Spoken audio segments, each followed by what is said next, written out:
T-side already winning out the first round, so they're gonna have the convert here. Hopefully they can convert this round and get the continue pushing forward. That being said, Texas Toast falls, so it's looking more dominant for them.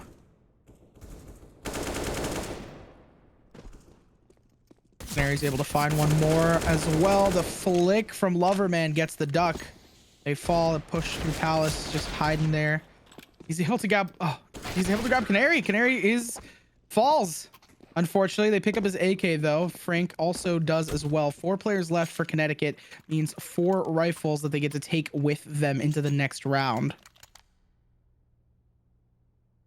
This is going to give an opportunity for Montana to actually put up a full defense. Obviously, kind of difficult when you're dealing with less hardware on that side, but we can see that they've now got a decent amount of utility coming into it, and most importantly, full rifles, although we've seen how aggressive UConn can be. So the use of utility is going to be key as they continue through these opening rounds. Texas Toast playing from UConn finds Tab pushing through mid. Think he's aware of the rest of the team being there. That pop flash is going to do some major work as he finds a triple kill in total before being shut down by Mr. Loverman. So that's going to leave just 2 players on the UConn side, one of them with their location known there at that bench position, and trying to get a little bit of help from that top of mid position, but unfortunately not so far bearing any fruit. So they're kind of in a sticky situation, and now with the bomb down, they've got to figure out how to recover that and ultimately make their way onto one side or the other. We see Montana circling, encapsulating them.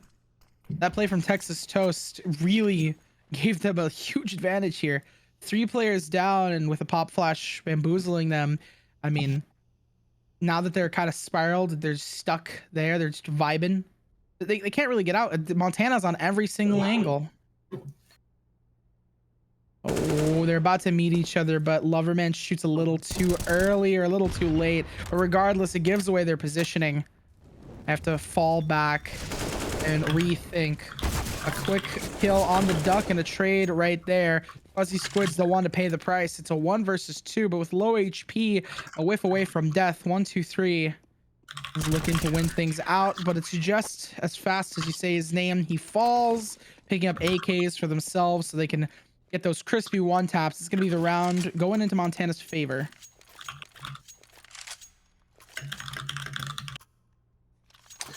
Yes, very much so.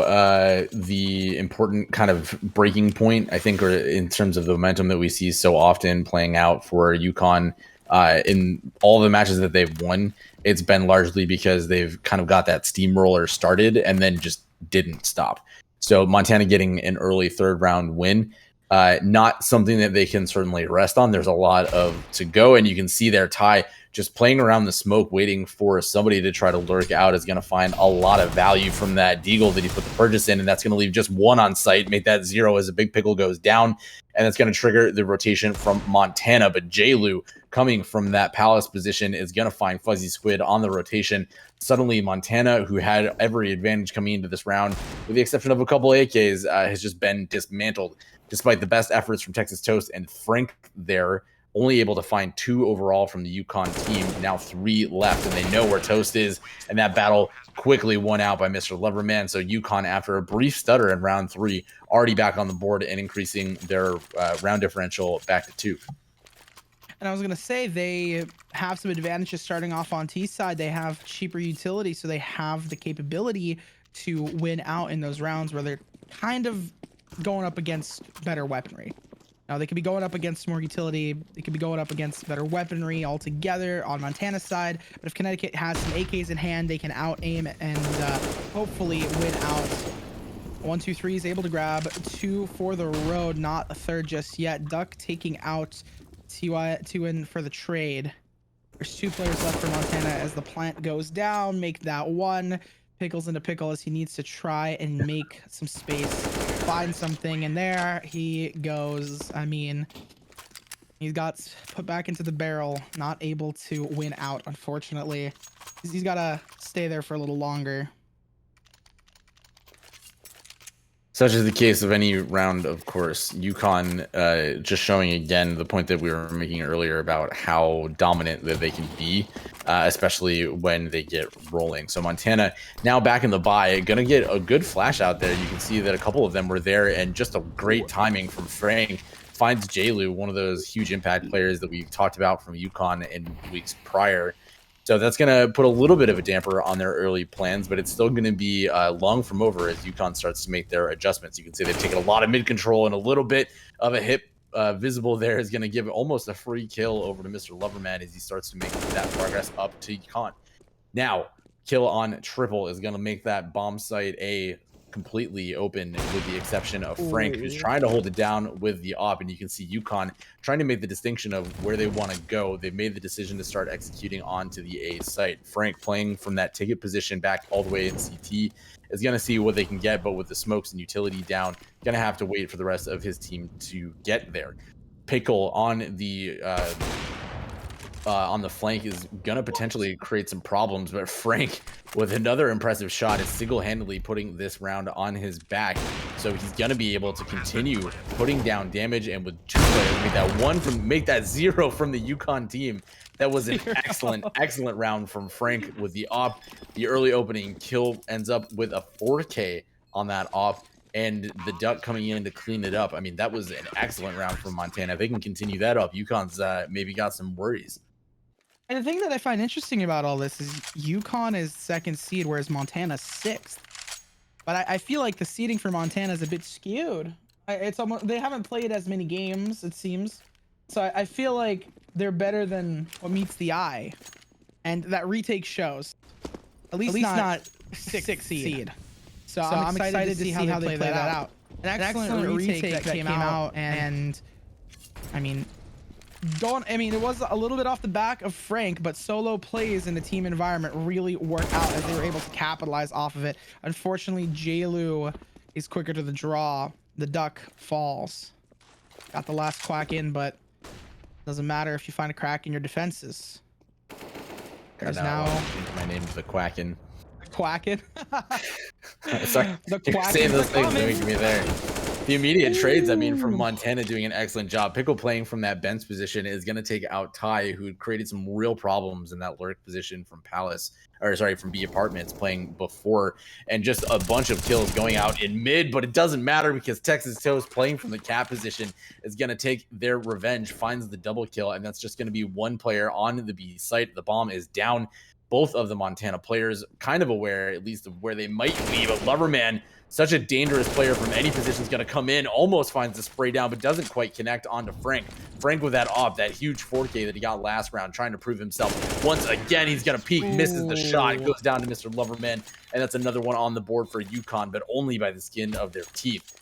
Huge ups to how Montana has been handling this. The frags and refrags, their answers to the UConn positions and aggression have been great so far. And that was very close. They had the pinch available for Montana. 2 players wrapping around our solo Connecticut player. And just unfortunate that they were able to get that first pick, because an op against an AK, I feel like you could definitely be nutty with some aim, as we see DeSovo and Loverman peeking together. But I'm just saying, nutty with aim doesn't necessarily work out, unfortunately, with an operator. And that's going to be leaving a solo player, the Duck, on the back burner. They didn't have as much weaponry. They didn't buy up. I believe they were just saving for that round, which is all fair and good, especially when you've been on a losing streak. You want to try and buy up better weaponry so you can combat these AKs and all the utility that Connecticut has.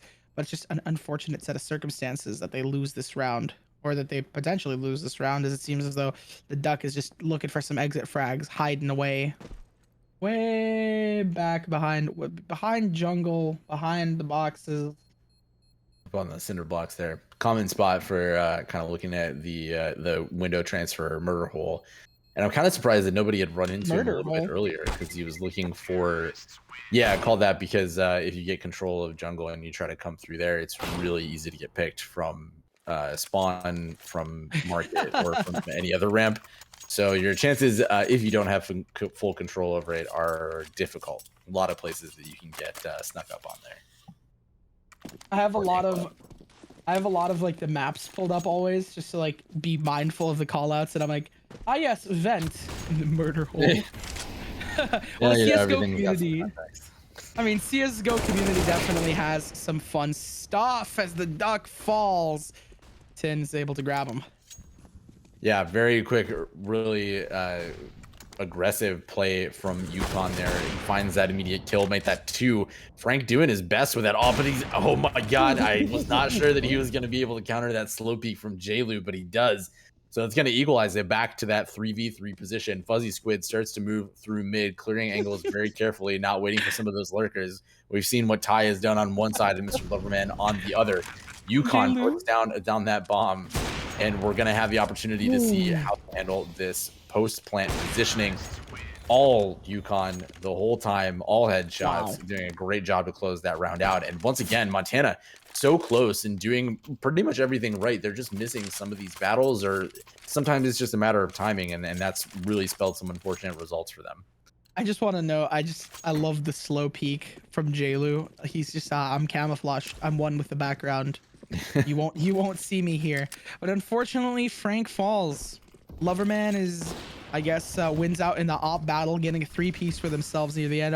Dooley's on Fuzzy Squid. He's waiting for anyone to come out Palace, at least a lurker or someone. But it's 1, 2, 3 on the back end who's able to grab him before the lurker comes through there. The A site take has already commenced, and they also have someone chilling on the back line there. Frank is able to get the trade and capitalize off of it.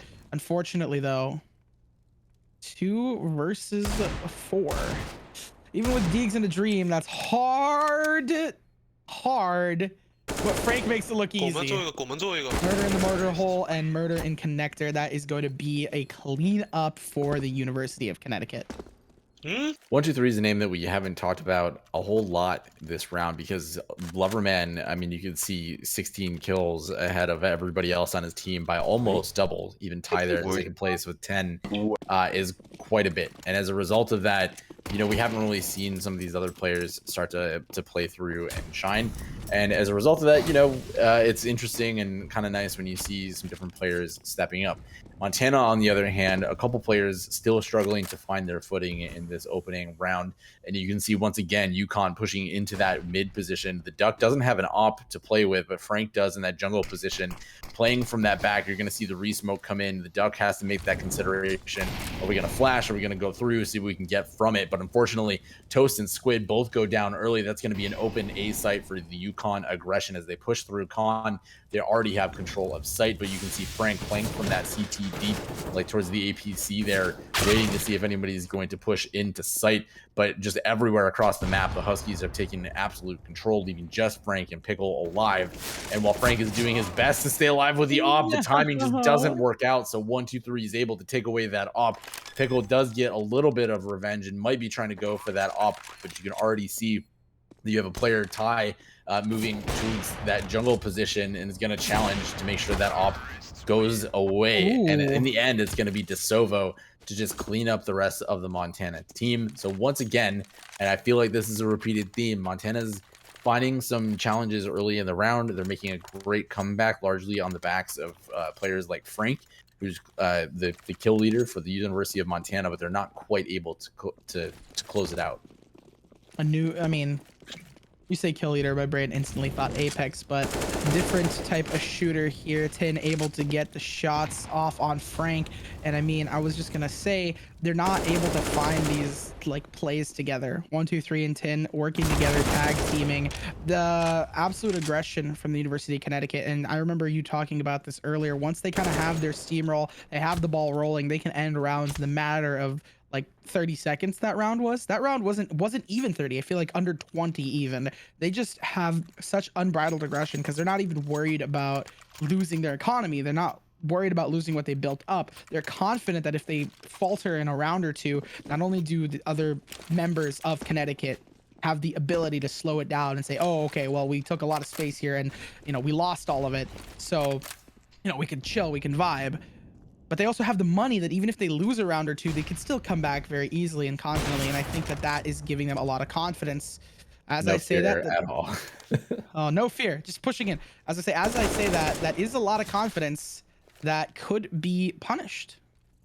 It is, and you can see both one of the Yukon players is already out on the B site. The bomb is sitting there, but a big pickle playing from that bench position has finally got the opportunity to kind of stand up strong for his bomb site and take on the challenge that's there. And it's going to be enough to make Yukon reconsider going to that site at all. They're making their way back towards mid, which they've had a lot of success kind of moving from one site to the other, either through Cat or Yukon. And that's exactly where we see them going back to. Trying to build some success from an early round deficit. Ty, 1, 2, 3, and DeSovo, the 3 remaining players on the Yukon team, have to make a decision. You can see they're kind of waiting here to see if someone's going to peek out for some information. But so far, Montana playing a really conservative game, and rightly so. They don't want to give up any kills or any advantage towards one side or the other. 1, 2, 3 finds that opening kill. That's going to be enough for Yukon to start making their moves towards one side or the other. They've decided to smoke off Con, which means they're probably looking at that cap position. You can see them starting to move up there, the bomb in that position. But Montana, again, has stayed home. They haven't moved at all. They're prepared for whatever the eventuality is until the Duck, ultimately looking for some more of that information, finds just an untimely death.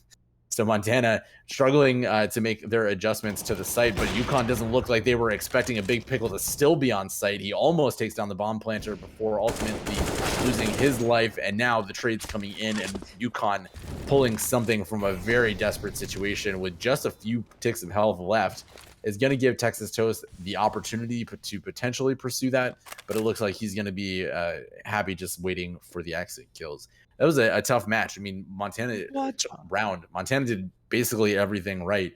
They just, I think, overplayed a little bit in that cat position. The Duck got caught out without any ability for refrag, and I think that kind of offset the balance. I think for the grander scheme of this matchup, also, what you said is extremely important to note, because Montana looked almost like, I would say, picture perfect. They did an amazing job at the beginning of that, and they just kind of fell apart. They took all the aggression from Connecticut that I was talking about, and they took it and threw it back into their face by getting some early picks and by really playing passively on that defense. They have to come to you. The bomb has to go to your site, not the other way around. So why not hide in the corner? Why not be a little bit of a rat, especially when you're going up against aimers and brainers that are a little bit better than you? There's no shame in a little humility. And unfortunately, they got that humility and then immediately tried to like re-aggress, which just didn't work out for them as the pinstripe kill feed goes out back and forth. Texas Toast is the last one to fall there, and it's going to be 4 players for University of Connecticut. Wow. Yeah, it was one of the more aggressive takes that we've seen, and Yukon's variance of speed has been really advantageous to them. It's kind of kept Montana in a position where, like we saw in the previous round, Yukon's going to make that initial push, and you saw them kind of probing into B apps with that. But as soon as they were shut down, they pushed back, and then their patience was incredible. I think they sat in mid for something like 30 seconds without seeing anybody, but still hold strong to it. And that's usually enough to force the other team to say, like, we don't know where these people are going to come from. They might be waiting for that, like 20-second execute. And if that's the case, it's very easy to get overwhelmed, especially if you're dealing with like a 1v3 situation. And they tried to play through that. And unfortunately, that kind of led them to peek out for information and give away some of those advantages. And Pickle, unfortunately, not able to hold over that rifle for the next round. Not going to be a huge difference. It is going to hurt the buy for both Pickle and the Duck. The rest of the teammate able to buy. Notably, there's two ups on the board. So that has been where a lot of that Montana success in those early rounds has been. So if they're going to take this final round, that's probably going to be their best bet. I mean, that's a very hefty investment, and if that's what's really giving you wins, you got to make sure to maintain it at bare minimum. The HP drains and it falls to Sovo, and 1, 2, 3 able to find picks of their own. Loverman, not to be outdone, gets one as well. J-Lu is looking to peek here, finds another one, and there we go. The site has been taken. B is forgotten. A has been taken. A classic misdirection there from casters. Completely remembered what side I'm on 100% of the time, but this peek from Cat is going to be the end. Big Pickle is not able to win out. That is a very nutty angle as well from Loverband. Yeah, hold Cat from sight. It's really difficult to rotate that when it's a tough angle to flash. And as a Oh result yeah. of that, you are really inconsistent because there's like, I don't know, 120 degrees of potential angles that you would have to cover, which is Oh really yeah. tough. So UConn's going to come over to the other side on the CT side now and see that they've got quite an advantage, 13-2, and Montana is going to have the opportunity to set the tone for it. You can see that UConn's kind of expecting there to be some aggression towards the B site, super common thing for for teams, especially on their opening pistol round, to try to flood out and play that waterfall position, and that's exactly what's going to happen. With the pistol not quite out, they almost are able to catch one of the UConn players off guard, and now it's just a shooting gallery between both of them. 2 kills go in favor of UConn, and that make that a third. So quickly, the rest of the Montana Ooh. team trying to get out of apartments completely erased with those USB headshots that are so deadly. UConn only 2 away from a win. And I mean, Connecticut, they have the advantage here starting off on CT, at least for the beginning. Montana, they have some advantages again on being on T side. So there is, there's some counterplay that can happen here. They elect not to buy up though for Montana. Montana decides to go with the classics, keep everything all together. Blocks in hand. There's the trades, and the trades fall apart. It's just gonna be a 1v4. Finn's able to get one more, whips out a gun of their own, a secondary, and wins out. It's gonna be 15 rounds. Pretty convincing for the side of UConn. It's a tough position to be in, and I think it really came down to those opening rounds. We talked about it, and we made that point a couple times. UConn's just really great playing off momentum, and that's on top of the fact that CS is already a pretty momentum-based game. You can see a lot of teams that sort of implode even when they're up by 10 or so rounds. That if they start to lose, there's just like some subconscious piece of what comes into it, and as a result of that, you can get a lot of rounds off of that one way or the other.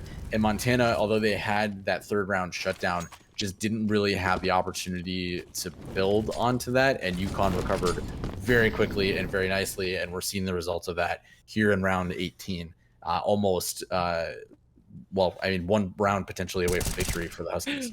I was gonna say for the Huskies, how do you come back from this from Montana for the Grizz? How are they going to beat out such an intense play? I mean, the mental game is honestly more important than anything else.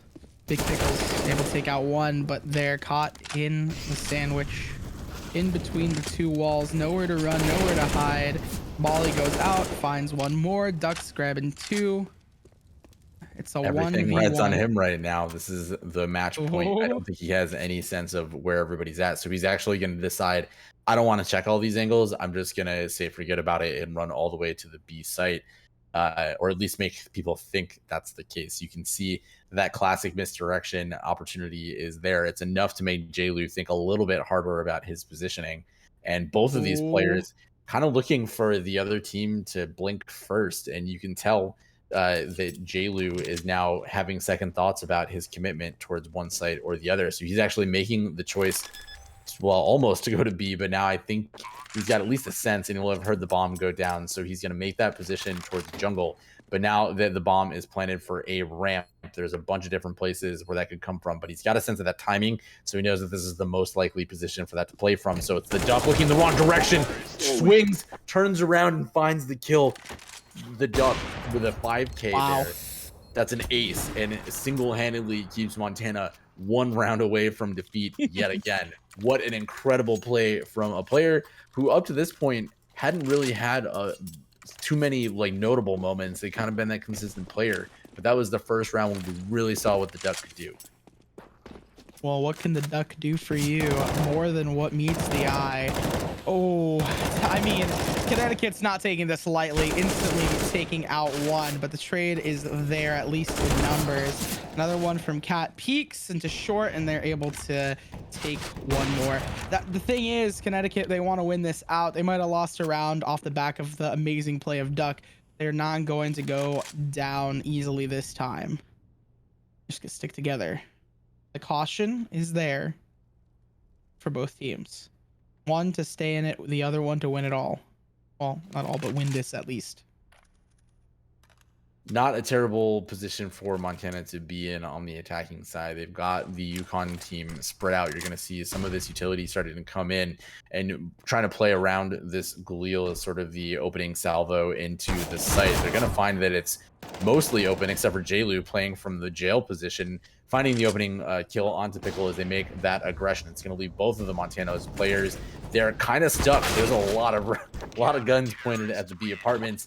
And as a result of that, it's going to be a quick close out to the series. It's going to be 16-3 in favor of Yukon on the opening map of Mirage.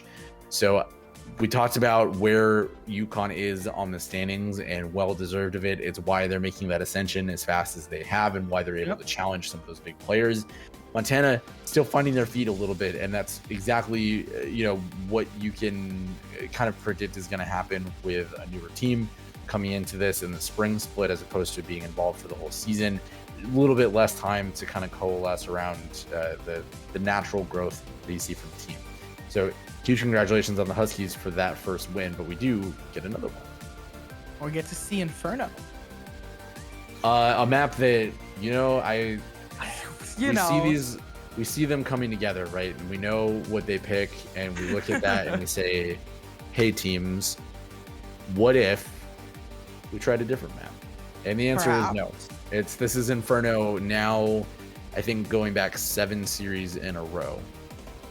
So we're getting real familiar with it. It's helping my matchmaking game out a little bit, watching some of these much better players than I execute across their teams. And it's the same map, but I'm excited about it nonetheless. I'll say this, if it ain't broke, don't fix it. And I feel like it works for them. So it's just going to be interesting and exciting to see how they execute, how they innovate and change on a map that they've played multiple times. It is. A lot of possibilities. We saw, again, a lot of those early rounds were pretty close. They obviously went in favor of Yukon, but Montana was they were down to 1 or 2 players, and it could have honestly been a 50-50. So as we go into Inferno, a map that everyone should feel pretty comfortable with, then we'll see if they can bring that back. So we're going to take a quick break. We're going to let the teams reset. We're going to get the lobbies set for Inferno. We will be right back. Don't go anywhere.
Welcome back, everybody, to our first match of the evening for EGFC Season 4, Week First match. 14.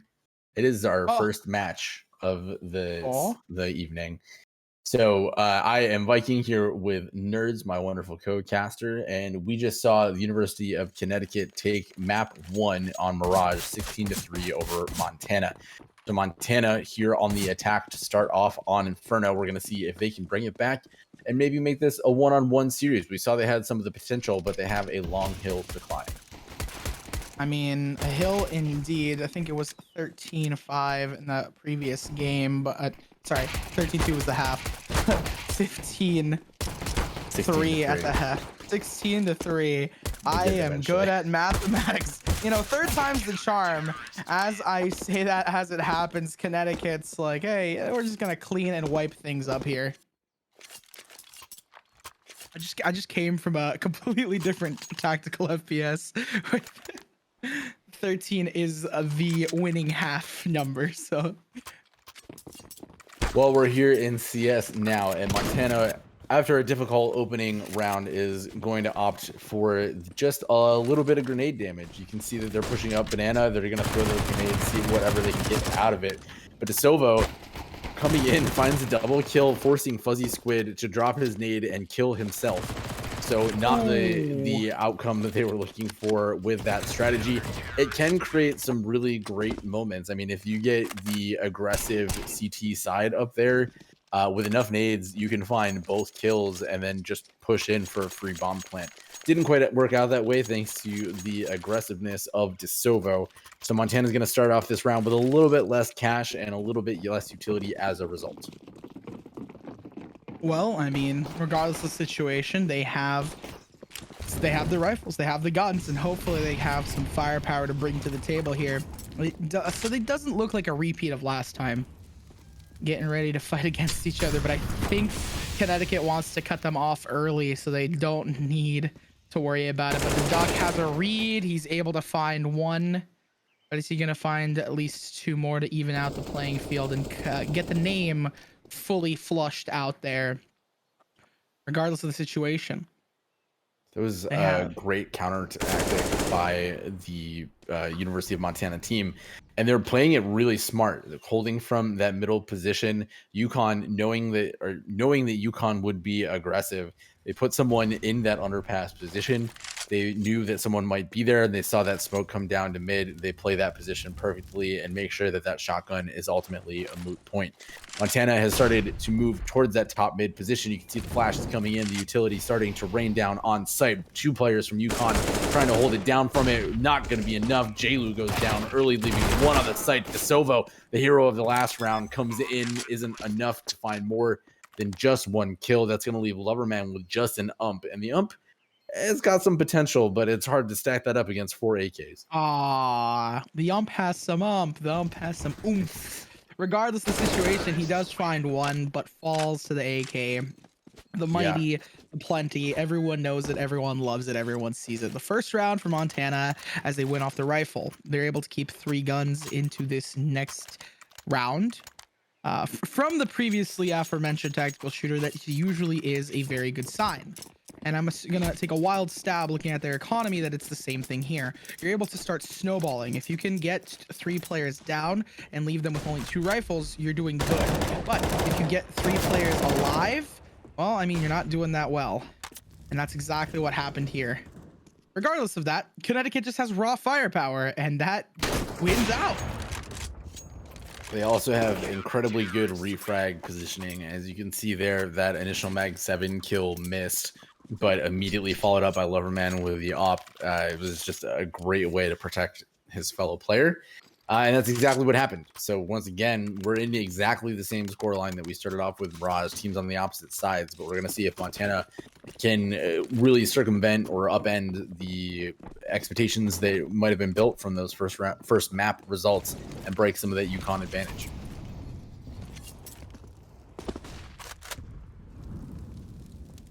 Patience is a virtue, and it's going to be, honestly, I feel like whichever team can be more cautious in their situation, because Connecticut's, they're so good at doing the basic things accurately. Montana needs to fight against a team that has high, low, and every single level of strategies perfected to a degree. Flash goes out, just unfortunate. Loverman and Tin are both positioned there perfectly. Tin is pushing out of Hi. position. Ty is pushing out of position, but the confidence is there. Oh, what the? A little bit of difficulty with the grenades there. The timing from Yukon has been real good. Just dropping the nade, getting it blocked, whatever, has created some of those early problems. And once again, Yukon's been doing a great job of playing for support. We could see there that Loverman and Ty playing from that banana position, a little bit off from where they were initially, but great use of utilities, great use of follow-ups, making sure that there weren't any openings for Montana to take advantage of. And as a result of that, that was a pretty easy 1-2 kill from them. And even when Ty was getting aggressive and pushing in, going away from that, they played together so they can get refrags in case someone gets, a little too aggressive on Montana's side and Connecticut needs to regroup. But even when he did that, they still played that confidently, and someone else was creeping up behind them through mid. They played together.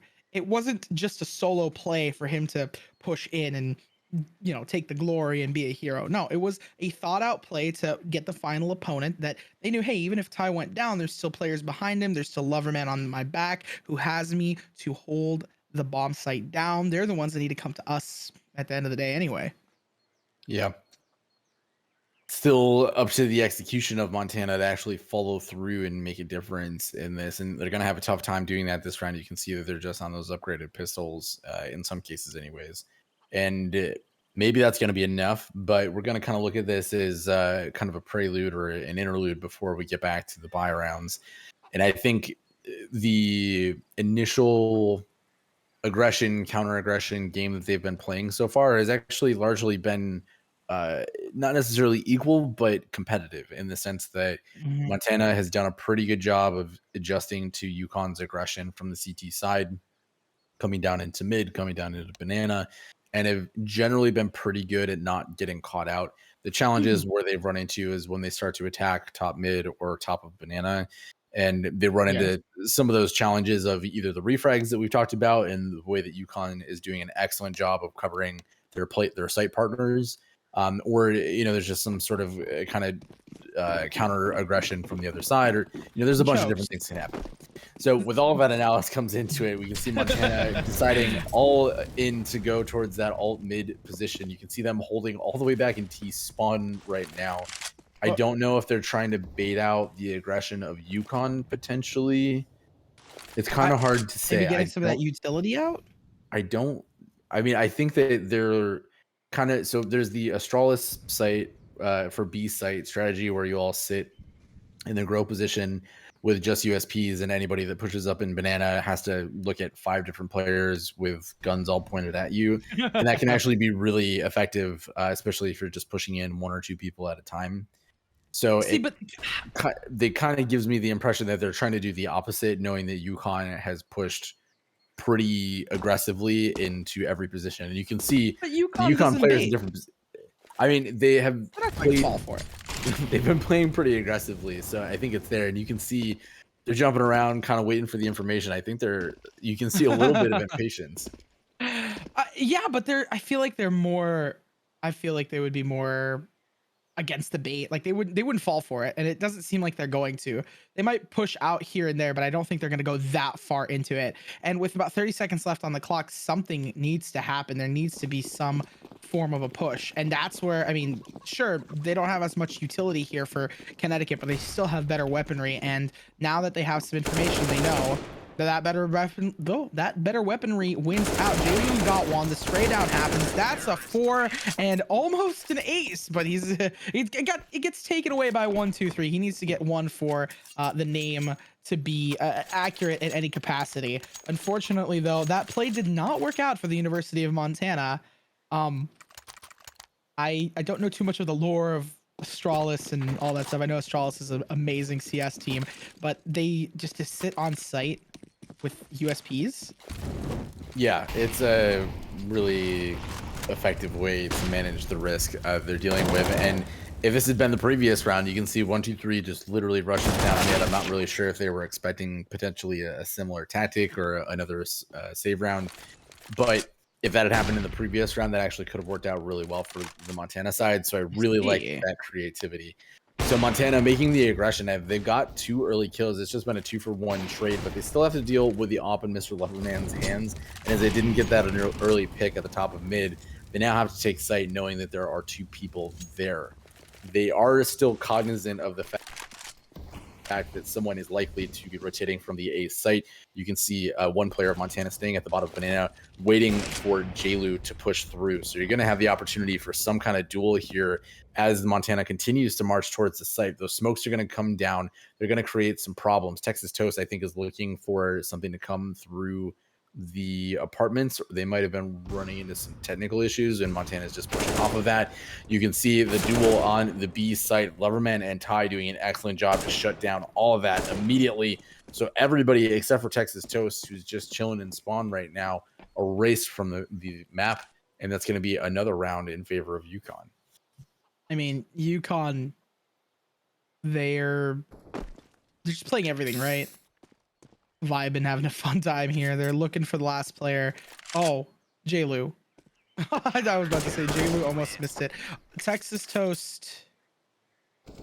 I don't know if that was an unfortunate set of circumstances there, but we'll find out in just a second. I was gonna say it seems like a disconnect here, and University of Montana gets a timeout. The thing I say about all timeouts is, I mean, as effective as they are a reset for both teams. It's not just one team that gets a break. Both teams get a break. Both teams get a little bit of time to rethink some of their strategy. So as effective as timeouts are for Montana, they are as effective for Connecticut as well. That being It's, said, we're going to be seeing where Texas Toast is. yeah, definitely a necessary thing to deal with on the technical side, but it's also a great place. We talked about in previous matches how there's been a lot of teams that kind of let things go beyond where a timeout is really useful, because we're talking about a situation where they might only have 3 rounds left before somebody can claim victory. And that's not really enough time to reset momentum and kind of go into a new strategy without an immediate change. So We sometimes can't it's last adapt. ditch effort, but this is the kind of situation where you have a 5-round deficit here. There's an opportunity to take advantage of the fact that there was a technical issue, use that as a timeout while Texas Toast figures out that computer challenge. And then once they come back into it, they can kind of look at everything with those fresh eyes and that fresh approach. So far, it looks like they've made the decision relatively early that they're going to invest pretty heavily in this round. You can already see that Frank has a rifle. Fuzzy Squid a little bit more conservative with the Deagle, but there's still purchases along the rest of it with some uneven cash along that. So Molly. I guess they're building around the idea that Frank is going to be able to enough to open a site, potentially get a plant down, and then even if they ultimately lose, as long as they get that extra cash from the bomb plant, then everything else becomes a little bit easier as you think about Manageable. the subsequent rounds. They're also going for a smoke and a molly as their only piece of utility that we see so far. And I find that interesting because both of those kind of go hand in hand for getting the bomb down, hopefully pushing someone away from an area, and the other one giving them a lack of sight so they can get onto an area. That being said, it seems as though they couldn't figure out their technical issues. Chad Seven still in the game here. Yeah, oddly not opting for the second technical timeout option and deciding to just go through it and I guess use this as an opportunity to continue that. UConn taking full advantage of that fact is going to see someone burn down to the ground as Loverman continues to just pick off players as they peek down Banana. That's going to leave Montana down with 3 players, make that 4. Just Fuzzy Squid, not long for Montana. the world. That's going to leave just, well, no one from Montana. That's going to be another round on the board for UConn as Montana goes for that second timeout. Viking. Montana on Banana. The jokes can be made there themselves. A slippery set of circumstances there, but Montana again electing for that secondary timeout. And they're going to be investing heavily in this round as well. This round is definitely the more important one for them to win out, and the timeout hopefully to rethink their strats and figure out how they can deal with the unbridled aggression from Connecticut is it's hopefully going to pay dividends. It's going to give them some sort of return, ROI, return on investment there, but the Duck not buying up anything just yet. Still kind of getting back into it, feeling things out. They're back Texas again. A Toast is minute back left. in the server, so things are looking up for them. It's about a minute left, though. Yeah, so now they've got an opportunity to talk more about what they can do now at full strength. They kind of just got that round over with and out of the way. They did sacrifice a little bit for it, but with nominal investment across the board. So you can see here, they're going to be coming at this basically with full strength. The Duck making the decision whether to go with a rifle, maybe an op. He's got the money for either one, potentially, depending on what they decide is ultimately the best option. And with 30 seconds left on the clock, I mean, looking over on the Yukon side, they've got cash for days, so they can lose up to 3 rounds and be pretty comfortable still. And at this point, they haven't really shown any signs of slowing down. Their mix of just enough assertiveness, either down mid or down banana, to keep Montana uncomfortable has been really effective so far. With again only that third round in the half going to Montana. So they still have a lot of rounds to kind of figure out what the adjustments they need to make are, but those are going to have to start coming pretty soon, because as we get into the second half of this first half, those opportunities are going to start to dwindle pretty rapidly. I mean, I think my entire brain is just Montana on banana and banana splits now, but regardless of my inattention, they are going on to banana. Texas Toast pushing in, trying to get some room. There's 3 players there.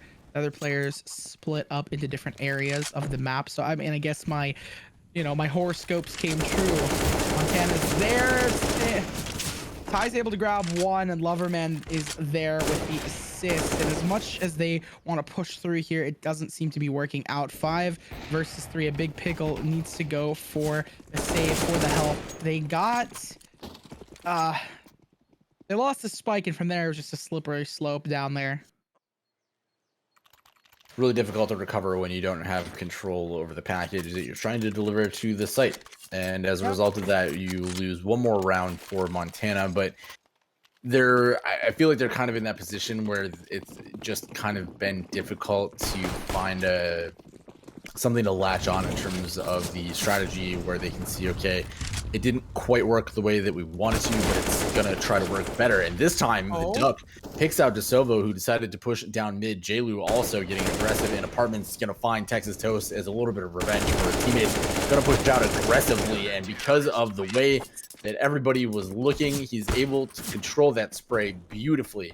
Finds that 4K with 1, 2, 3, taking just one of those and spoiling the ace a little bit, but doing a really convincing job of just how aggressiveness and assertiveness overall can continue to be incredibly effective round in and round out. I don't know what other game you could play where that type of spray control is possible. Loverman. I mean, you don't need to spray control anything when you have that. The Duck is looking for a sneaky play here. Fuzzy Squid and Texas Toast as well, not to discredit them. It's now a 4v1, but not Montana on the back burner. Instead, Montana has the advantage here. Oh no, the bomb's down again. They know where Ty is, so that's the most important thing. They're going to be able to get a smoke down, but it's going to be a little risky because there's a big gap there. The Duck has a deagle and has laid down quite a bit of damage, so this is going to make sure that Montana knows they have full control of the A site. They already have the Duck over there, so it's going to give them the opportunity, or excuse me, they had Pickle over there securing the site. Ty knows they've made that rotation, so he's already pushed all the way up to top mid, and Texas Toast was there with the op. Doesn't get the shot. Ty swings the corner, doesn't take any damage whatsoever, and now it's him against 2 players playing conservatively. Rightly so. The Duck, someone that we talked quite a bit about at the end of the last map, comes out big for the Montana team, and it's going to put the second round on the board for them, bringing that deficit to only 7, but still 7 is quite a bit of rounds that they have to make up. was gonna say 7 is still a very big road. It's a big road ahead and a mountain to climb, but still very possible. I mean, the money is in favor of Connecticut so far. You know, cash moves everything around us. You gotta be able to buy things there. Frank gets to Silvo with that op. And another one! Game sense on point, find someone through the smoke. That's gonna be, again, University of Montana getting those opening first bloods and picks is gonna give them an advantage here. Starting to see some dominance and assertiveness, but this time for a different team. Montana on Banana has the plays as they're getting ready to push and aggress onto this B site. But Ty knows this. How are they gonna come back from this? Are we gonna see another spray down to the Sentry? You can see the positioning of the Montana players here in a whole bunch of different spots, and the smoke is going to betray them, but they're actually able to get through pretty far into that. But Ty now playing so well around the smokes. Everyone's just looking in the wrong direction, and UConn playing that so well, expecting exactly where people are going to come out of that, playing around it, and just being really confusing. It's why that site is so dangerous to take when you have a front of sight smoke or one of those that's sitting in grill. It's really easy for a CT to just kind of slip in between those. And as long as you're not making a steps, once those shots start to get out there, it can be incredibly disorienting to try to discern where they're coming from, who's shooting, and whether that's a friend or a foe. And that is exactly what happened there. Is a masterful use of smokes by the University of Connecticut. I mean, once you have a smoke in front of it, the site, it's just, are you going to be pushing through the smokes? Are you going to be respecting it? And sure, you could do a lot of, you could send utility through there. You could really try and push through it, but it's still difficult. The spray down going through Banana. There's 2 players there, University of Connecticut. The classic play, but it's the Duck who's able to find Ty on the side. Catch timing, this time in favor of Montana. And usually when Montana gets those first bloods, they have a better shot of winning. I would say they got the first bloods earlier, but unfortunately still didn't win out, with the Sovo and Loverman evening the field out. Frank needs to do the A same. little off. They don't clear the balcony position, and that's going to spell disaster for the Montana team. The timing for UConn is just so good. They're holding all of those angles. Perfect lineup for the headshot's going to spell the end of that round. DeSovo able to close out. Hasn't really needed to do a whole lot this round with only 9 kills on the board. He's been playing conservatively back in that A site. Montana did everything that they needed to in that position. Unfortunately, it was just a little bit of not enough guns to cover too many angles. And again, really close to being able to pull something out of it, but so far unable to close more than the 2 rounds that they have. Well, I mean, this is giving me a lot. It's giving me flashbacks to a time long ago on Mirage when we saw both these teams before. The scoreline looked very similar here, and with another round going in favor of Connecticut, DeSovo cleaning things up near the end. It's 12-2. I mean, they could break the curse and make it 12-3, but it's looking like a repeat of Mirage, where it was 13-2 on the half as well. Any rounds are good rounds, and that's exactly what Montana's got to bring into this mentality. UConn's been on quite a few unanswered rounds at this point, so they have to try with that mentality of, if we can get this 3rd round in there, it's not going to be enough to make us feel comfortable or put us in a great position going into the next half, but it's going to put them in a better position. And that's what they've got to aim for, both mentally and obviously numerically as well. And so far, they're doing a great job of that. UConn decides to get aggressive. And while they have had mixed success, as we saw in that last round, they just went in and cleaned up. This time they get punished for it. That's going to be all 4 of the players that had decided to get aggressive, pushed down, and now they're all gone from the face of the earth, with just J-Lu left on the M4, but he's picked the right site, at least so far, as Montana makes their aggression onto site. They do have the Duck starting to make that flank, but it doesn't matter because J-Lu had to look too many places at once, and Texas Toast able to catch him off guard. It's going to be a 3rd round and a great end to the half in terms of just kind of building up a little bit of that psyche for the next half. But they have a 9-round deficit, so that's a lot that they've got to overcome to get packed towards this, and only a handful of rounds before they have to look at either match point or match tie as the only real options. I mean, you always want to go for the dubs, you want to go for the wins, and leaving J-Lude to the last one to be alive is stressful. 13-3 on the KDA right there. That's 13 kills to 3 deaths. 3 answers to the call, but Mr. Loverman is just living on. JLu again, increasing those numbers by 1 more. Duck falls. And that's the thing. If you're going to leave any last player alive, you don't want it to be JLu. I was worried there for a second, but yeah, I was going to say the pinch does go out there, just like they're able to pinch most of these players on site. Connecticut on the T side, they're the ones who need to be, you know, cautious, need to be worried about this a site take, but they just feel so in control as they push in, take all the space in the world. It's theirs. They don't even need to worry about taking it because they just go in there for free. And because of that, it's just, we normally like T side, normally it's a little harder. You have to bring this, you have to bring the payload, the bomb, the whatever in any game, right? In Val, Rainbow Six, Call of Duty, any game, you have to, it's harder when you're the one on attack, but yet they make it look and seem so easy. They just push through everything. Oh, this is the thing you were talking about, that strawless play. Yes. Well, they did pick, at least for the time being, there are 3 players going that direction. You can see exactly why that's so effective. It really only works for the opening kill unless everybody's kind of pushing in at the same time. But Texas Toast decided to be aggressive and ultimately pays for it, just trying to get one of those AKs to bring it back. They do find a second kill, but now that UConn is kind of caught on to what's happening, they're just sort of periodically and methodically moving through and finding those kills. Loverman gets that double kill all the way from CT, and so now as the rest of the team starts to flood onto site, it's just going to give a shotgun over to Fuzzy Squid, which can be super dangerous, but he's in a position where those flanks and refrags are going to potentially come in. So Loverman doesn't need it. He goes all the way to Church, doesn't decide to take that up front or up close battle. Absolutely correct. And a better result for Montana than some of their previous losses, but ultimately still another round on the board for UConn. And I mean, what does Montana do in this situation? I believe they've burned up most of their timeouts. They only have 1 left in this half, right? So you can time out. You can really rethink some of your strategies. You're still on the back burner, though. I did think that strategy it worked well for the time being. Maybe not over aggressing in that situation would have really solidified that round, but because they did that, a small little crack, a small little quack, the duck is able to get you. Fortunately, just not able to cover enough angles to prevent the UConn aggression. That's going to be an opening double kill for JLu and going to give complete control of the A side over to the UConn side. That's 4 players. You can see them spreading out, starting to hold on to that, and Montana taking up defensive positions, trying to hold these rifles over to the other side. UConn so far cautiously starting to make their way towards the common save spots to see if they could potentially prevent one of those rifles being held over to it.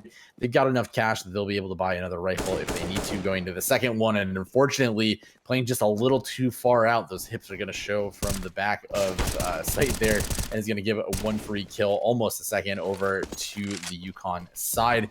Loverman now knows where it is, got that blood in the water sense, and is going to go straight for it. Texas Toast able to find one of them, but the follow-up from 1, 2, 3, that's just too many players to overcome at the end. So that means no rifles over to Montana into the last round of this game, potentially. UConn's on game point. Montana's got 3. That means they need 12 in a row if they're going to have a chance to bring it back to a tie. They don't have a lot to do it with. 12-round differential.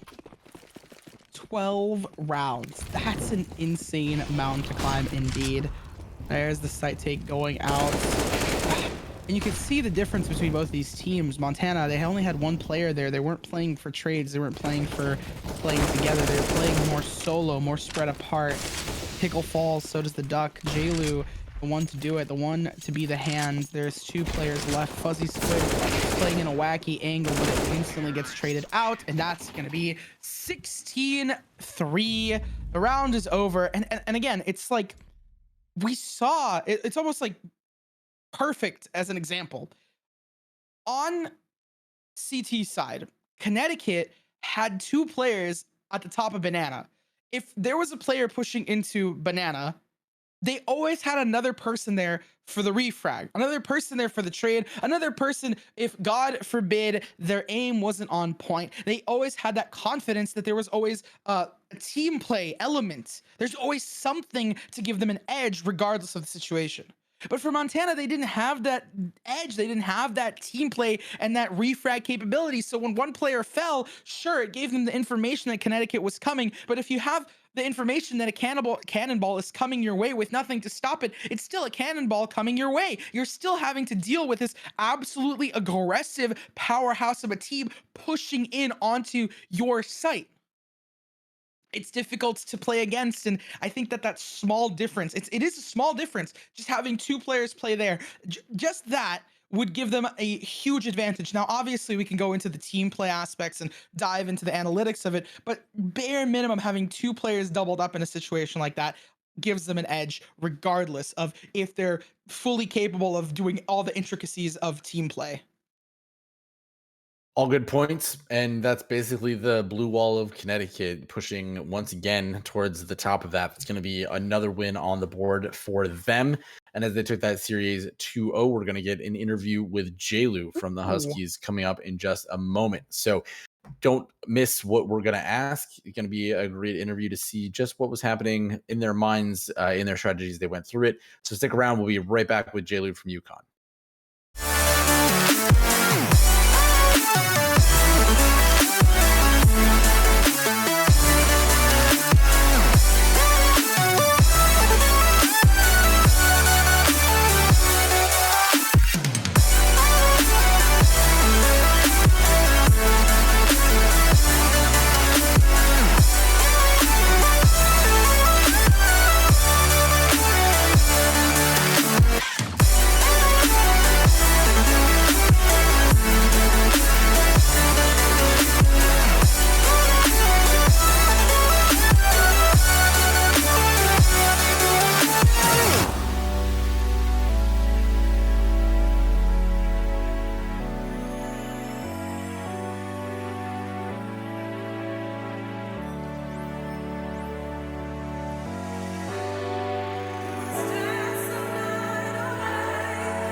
Welcome back, everybody. We're at the post-match interview for the Yukon versus the University of Montana match. Yukon took a convincing 2-0 win.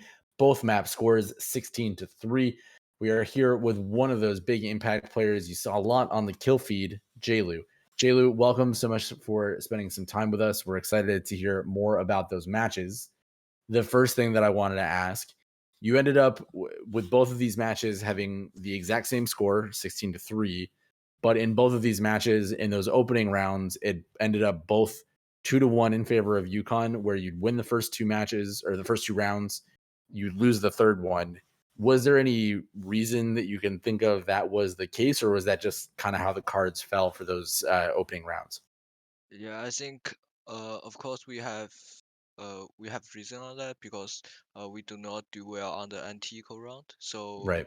we lost the guns, and so we have to spend more on the third round. So that's definitely the reason. So I think yeah, sometimes we win the anti-eco round, but we can doing better. So I think we need improve on our anti-eco round. Great points. Very much appreciated. Fair enough. So, how do you think about your team's setup and how you guys attack and defend? You guys have really good refrags, so we want to know a little bit about your setup ahead of time. So basically, in the very first several weeks, uh, we lose some games because we cannot like get information pretty well. So after the winter break, we just improve on that. So we play more aggressive. If you watch, we how we really play on banana. So that's definitely our setup, so we play more aggressive, and I think definitely if we get kills, we got confidence. So, uh, so like, yes, I think that's the reason. So that's just we getting more better from the opening kill. So if you watch our demos, you can see like 1, 2, 3, and me definitely have some uh we will try more opening kill. So when we have the advantage on the people, so that's definitely our basic setup. Mhm. Mm. So that feeds into the next question. You guys get an advantage on a kill. You guys maybe lose out some players. How do you guys know when to be aggressive or when not to be aggressive, and especially on the CT side? Uh, Actually, we just definitely 90% aggressive because when yeah, because when we have confidence on that, so like uh sometimes on the if you watch our like eco round, we just Mhm. try Yeah. to move push, especially the Inferno because it's a really small map, like the Inferno and Vertical, and Oh, where'd it uh, go? yeah, even Overpass, like like we just try more like opening kill, like because we found the people advantage is definitely the most important in our team, so Mm, um but on like I just say, like we do not do well on some anti-eco round because we just push and like through the mhm, anti-eco. So that's definitely like we take more attention about that. So like maybe especially all the anti-eco round, we will definitely try like get opening kill from both CT and T side. mhm, Love that insight. It's always so interesting to see how you adapted, and we've seen the hallmark of your team be that aggression. And when you get going, you don't stop. And obviously, that's why you're as high up in the table as you are. So the last question that I want to ask you about, kind of where your team's head's at is. We've got 2 weeks of the regular season left, and then we have the bye week, which is week 17. We have a little bit of a break, and then league championships are going to be at the end of April. For everybody out there, the way our league championships work, you have a knockout round. It's a round robin. Teams are split into groups. Whoever ultimately takes the top of those goes into the single elimination bracket after that. So my question for you, Jaylu, there's quite a few teams in this that have been pretty competitive. We talk a lot about DePaul and UConn. Marquette and Villanova have both been pretty strong. Based on the standings right now, DePaul would end up in Group 1 and you'd end up in Group 2. But are there any other teams that you're kind of either hoping to see in those opening rounds or teams that you're hoping to avoid? I think like we do not have the teams like we need to avoid, because if we want a championship, we definitely need prepare with all of tests. And for me, like it's good to see Montana actually, because they are really friendly team, I think. Oh, Oh yeah. Yeah, yeah. and definitely Markout, because we, sorry, I don't know how to pronounce that. Marquette? Marquette. Markout, okay, Markout. Yeah. Yeah. Yeah, because we actually get some like we play nuke with them like couple weeks ago, Mhm. but we lose that. But we definitely want, like, avenge about that. Yeah, because Yeah. that's embarrassing, because because before we play with them, and we get like like we get some prepare on the nuke, but we just lose them, very embarrassing. And we got 11 on the CT side, but we still lose the game. Oh. But That's just Nuke, man. yeah, so we definitely want revenge about that. Of course, Depot, they are the really strong team. Like, we hope Oh, yeah. for them on the final. Yeah. Oh, Oh man, I really hope for that to be the the case. Those final. are all really great points, and we've been continuing to enjoy watching you every single week. Always a treat to see what you're bringing out and how those different strategies that you talked about really come to light. And obviously, they've been working really well. So, Jaylu, the last question that I have for you, as always, want to give you the opportunity to shout out anybody that has contributed to your success over this week, or anybody you want to recognize for their efforts.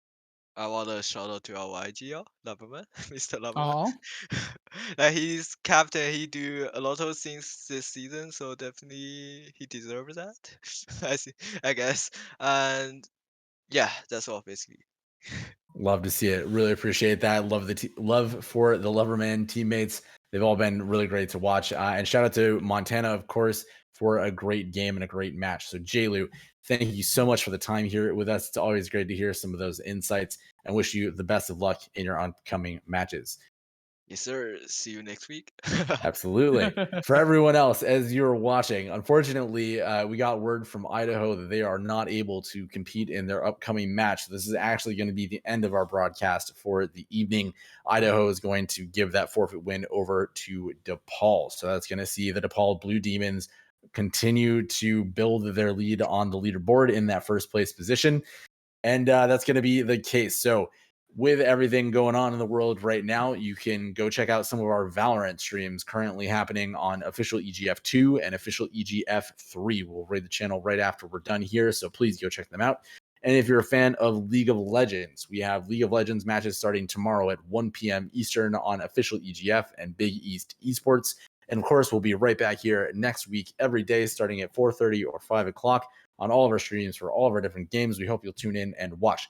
Thank you Yep. so much for being here with us tonight. We hope you have a great weekend and have a great evening.